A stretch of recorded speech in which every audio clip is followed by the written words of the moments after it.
Recent గా ఖమ్మం నుంచి ఒక అబ్బాయి మెసేజ్ పెట్టాడు. 3 నెలలు అయిందన్న బాప్తిజం తీసుకొని, దారిలో కనపడి ఏ అమ్మాయిని చూసినా పాపిష్టి తలంపులు వస్తున్నాయన్న. నా వల్ల కావట్లేదన్న, బూతు బొమ్మలకు సినిమాలకు ఎడిక్ట్ అయిపోయానన్న. ఇదే మాట చెప్పా. నువ్వు నాతో ఫోన్లో అయితే ఏదైతే ఏడుస్తున్నావో, ఇదే 4 గోడల మధ్య ప్రభు పాదాలు పట్టుకొని అడుగు. నా వల్ల కావట్లేదు, నా చేత కావట్లేదు, నేను చేయించలేకపోతున్నాను. మీరు కావాలంటే అబ్జర్వ్ చేయండి. మోషే రా, నా ప్రజలు నడిపించు అన్నప్పుడు మోషే ఏమన్నాడు తెలుసా? 4 మాంద్యం కలిగిన వాడువనయ్యా.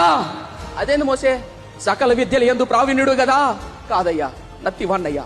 అయ్యా అపవిత్రమైన పెదవులు గడు అన్నయ్యా అంటాడు ఏషియా. ఇర్మియా అంటాడు నేను బాలున్నయ్యా, నా వల్ల కాదా అంటాడు. పేతురు అంటాడు పాపిష్టున్నయ్యా అంటాడు. గుర్తుపెట్టుకోండి, ఆది కాండం నుంచి ప్రకటన గ్రంథం వరకు ఏ వ్యక్తినైనా దేవుడు వాడుకున్నాడంటే వాళ్ళు బలహీనులుగా గుర్తించారు. ఏ యవనస్తుడైతే నేను బలహీనుణ్ణి, నా వల్ల కావట్లేదు అని రోధిస్తాడో, ఏడుస్తాడో, ప్రభు సన్నిధిలో మోకాళ్ళ మీద పడతాడో, ఆ వ్యక్తిని దేవుడు తప్పకుండా దీవిస్తాడు.